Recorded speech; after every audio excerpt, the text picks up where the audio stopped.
Hello everyone, कैसे हो आप सभी। तो ये है मेरा असली धन मेरी असली अमानत। इतना सारा पानी मैंने टैंकर आया तो भरा था, तो मुझे इतना अच्छा लगा, मैं इतनी खुश हुई कि देखो this is real wealth according to me right now. जो सिचुएशन है उस हिसाब से तो यही मेरा असली धन है। हमारा घर में पानी आ गया और अब कल का दिन था और आज कल कोई पानी नहीं आया, देख लो अब आप लोग, आज भी नहीं आया। तो बस ये इतने से पानी में हमने 2 दिन निकाल दिए, देखो कैसे। और उसमें मैंने सबसे पहले तो बर्तन धोए, क्योंकि बर्तन रसोई में पूरे इतने सारे बर्तन इकट्ठे हो रखे थे ना कि आप पूछो ही मत। मैं तो देख के हैरान हो गई, पूरा सिंक भरा हुआ था बर्तनों का। तो मैं सारे बर्तन पहले मैं बाहर ले आई, क्योंकि मैं टब को उठा के बाथरूम में नहीं ले जा सकती थी। और फिर बाहर टब का पानी मुझे जल्दी जल्दी यूज़ करना था, क्योंकि यहाँ पे क्या है ना, बाहर कुत्ते घूमते हैं, कल को कुत्ते जूठा कर देते पानी तो दिक्कत हो जाती। साथ में ये जो नीले वाला टैंक है, जिसको क्या बोलते हैं मैं भूल जाती हूँ, पानी की टंकी नहीं बोलते इसको, हम ड्रम बोलते हैं। हाँ, ये नीले वाला जो ड्रम है ये मैंने ढक दिया था, इसका तो साथ में बंद करने का लॉक सिस्टम मिलता है।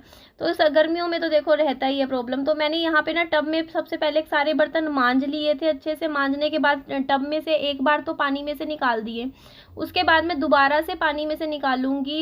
एक बाल्टी और रखा है, क्योंकि एक बाल्टी में इतने कम पानी में अच्छे से बर्तन धुलेंगे नहीं, तो कम से कम एक बाल्टी पानी में अच्छे से 2 बार निकालूंगी। तो उसके बाद ये सारे बर्तन अच्छे से धुल जाएंगे, साफ़ हो जाएंगे। उसके बाद हमारे घर में बनेगा खाना। अच्छा, खाने की बात से याद आया कि खाने का क्या हुआ कि आटा हो रखा था मेरे घर में ख़त्म, और मम्मी ने बताया नहीं, तो और लेट हो गया खाना आज। मम्मी ने बताया नहीं कि आटा ख़त्म है। और फिर पापा फिर पराठे वहाँ से पापा बना के ले आए 2-3 पराठे बना लाए थे। तो बस ऐसे ही रहा। फिर गई मैं दुकान पे, दुकान से जाके रात को लेकर आई आटे की थैली, और 5 किलो की थैली लेकर आई थी मैं आटे की। आशीर्वाद वाला आटा मैं ले आई थी। बाकी आपको अच्छा मैं एक बात बताती हूँ, जो मतलब सनी की फैमिली की बात बता रही हूँ, विहान के दादा दादी की। उनके घर में ना आटा वो कभी भी नहीं खरीदते, आज तक उन्होंने कभी आटा ना पैकेट वाला नहीं खरीदा। वो लोग क्या करते हैं ना, उनके गेहूँ आ जाती है, क्योंकि उनके पास ज़मीन है, खेत है, तो आप समझ ही सकते हो। तो गेहूँ आ जाती है अच्छे से, अच्छी खासी गेहूँ। तो उन्होंने मशीन खरीद रखी है, और उस मशीन में गेहूँ को डाल के ना वो लोग घर पे ही आटा बनाते हैं। ऐसा विहान की दादी ने मुझे बताया था कि घर का आटा होता है। वो बोल रहे थे कि ना जो बाहर का जो आटा होता है ना, जो पैकेट वाला आटा, इसमें केमिकल होते हैं, वरना जो नेचुरल जो गेहूं का आटा होता है ना, वो मुश्किल से 1 महीने में ख़राब हो जाता है, बहुत जल्दी आटा ख़राब होता है। लेकिन इनका जो आटा होता है, जो पैकेट वाला आटा होता है, वो इतना टाइम, मतलब 2-2 3-3 महीने कैसे ख़राब नहीं होता, ये क्वेश्चन मुझसे पूछ रही थी विहान की दादी।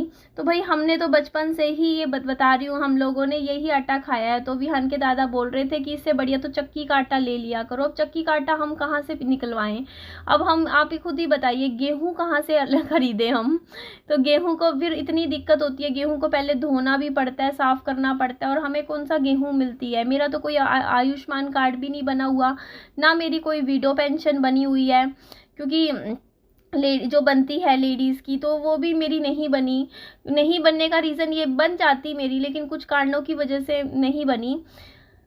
तो चलो जाने दो। मतलब अप्लाई ही नहीं किया मैंने, सच बताऊं, मैंने अप्लाई ही नहीं किया विडो पेंशन के लिए। और 4 साल मेरे पति को गुजरे हो गए हैं, 5 साल हो गए हैं, बल्कि 5 साल में सोचो कितना पैसा मैंने सरकार के पास छोड़ दिया।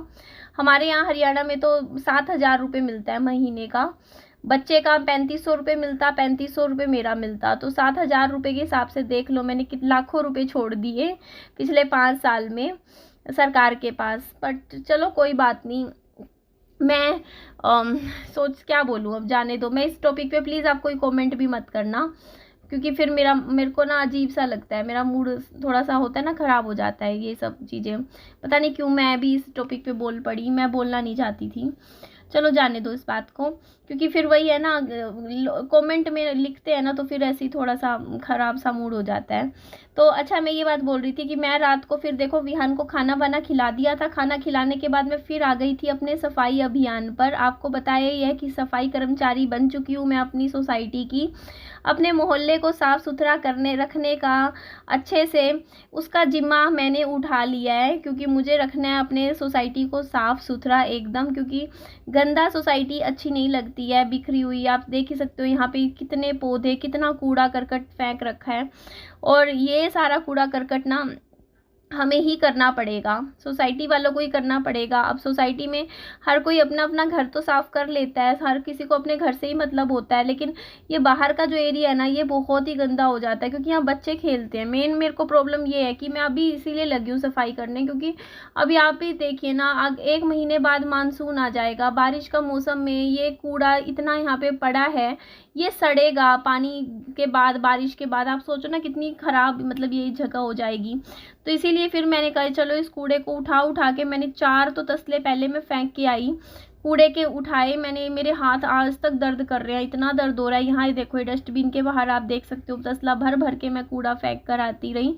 और अच्छा, एक बात और मैं आप लोगों को बताती हूँ, विहान की दादी का फ़ोन आया था और वो कह रही थी कि वो आएंगी विहान के जन्मदिन पर इस बार, और 2 किलो घी लेकर आएंगी। 2 किलो घी, ये बात उन्होंने मुझे बोली, विहान के लिए 2 किलो घी लेकर आएंगी। और इसके अलावा उन्होंने बोला कि वो विहान के लिए कुछ कपड़े भी खरीदेंगी विहान के जन्मदिन पर। तो ये बात थी, तो मैंने कहा चलो ये बात भी मैं आप लोगों को वीडियो में बता देती हूँ, क्योंकि विहान इस बार 5 साल का हो जाएगा। बट मैं विहान का जन्मदिन कोई ग्रैंड बर्थडे नहीं करने वाली हूँ कि आपको सोचो कि बहुत बड़ा जैसे होता है ना कि सेलिब्रेशन होगा या बहुत ही कोई पार्टी हॉल बुक करके मैं बर्थडे मनाऊंगी, तो ऐसा नहीं है। क्योंकि देखो, अपनी कहते नहीं कि अपनी चादर देख के ही खर्चा किया जाता है। और मेरे पास कोई गेस्ट भी नहीं है, सच बताऊं मैं किसको बुलाऊंगी, आप ये बताइए ना। मेरे पास इतने ज़्यादा कोई गेस्ट की कोई पूरी लिस्ट नहीं है मेरी लाइफ में। मेरी कोई दोस्त नहीं है, मेरी कोई सहेली नहीं है, मेरा कोई फ्रेंड नहीं है। और फैमिली की बात करूँ तो देखो, फैमिली इतनी दूर दूर रहती है, रिश्तेदार इतनी दूर दूर रहते हैं, तो आना जाना वैसे ही बड़ा मुश्किल होता है, आप समझ ही सकते हो।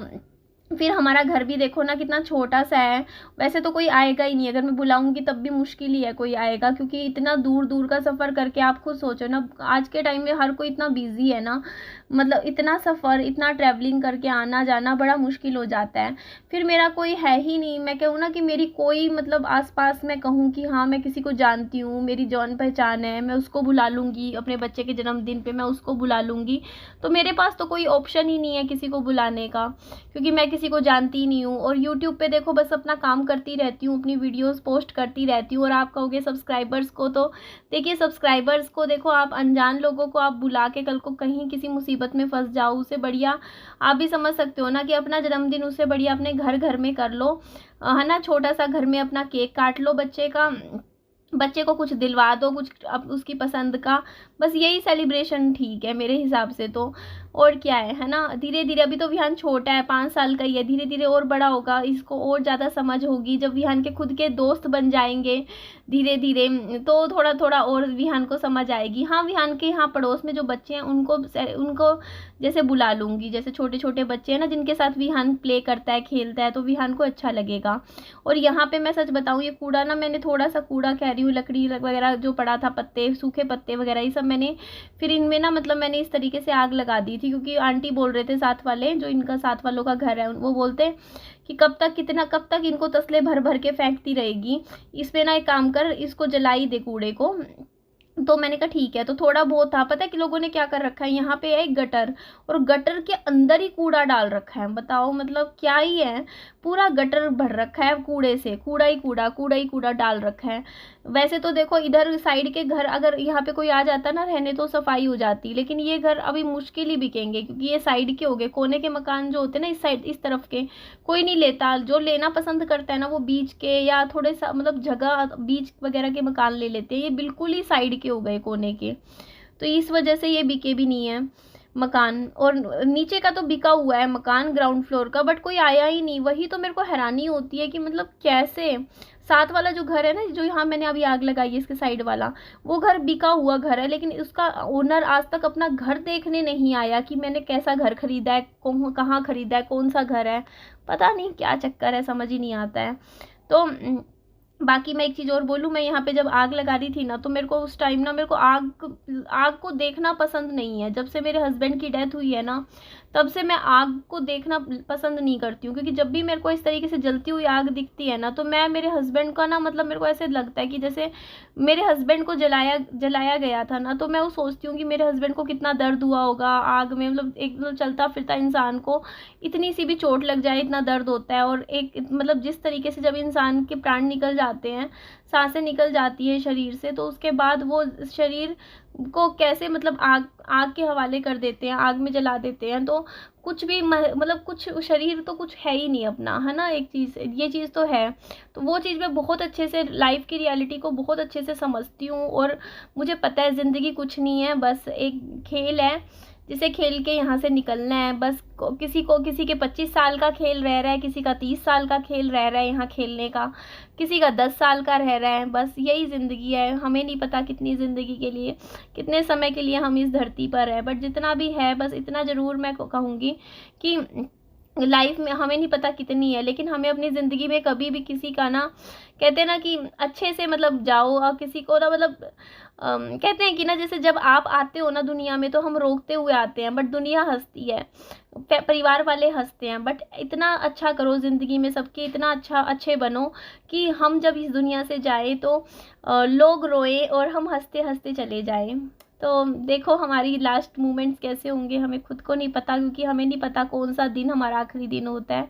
तो बस यहाँ पे खड़ी हुई मैं इस आग को नहीं देख रही थी, मुझे ऐसा लग रहा था जैसे मैं एक चिता देख रही हूँ अपने सामने, और सब कुछ मेरे सामने ऐसे आ रहा था एकदम से आंखों के सामने। हाँ, मैं हमारे यहाँ कहते हैं ना, लेडीज़ शमशान घाट में नहीं जाती हैं, क्योंकि लड़कियों का लेडीज़ का कहते हैं कि दिल कमज़ोर होता है। तो मैं शमशान घाट में तो नहीं गई थी, लेकिन मैं बस सोच रही थी कि मतलब कैसे क्या मतलब कैसे हुआ होगा मेरे हस्बैंड के साथ, कैसे उन्हें जला दिया गया होगा। मतलब ये सब चीज़ें ना मेरे दिमाग में इस टाइम चल रही थी जब मैं ये इस आग को खड़े देखे जा रही थी।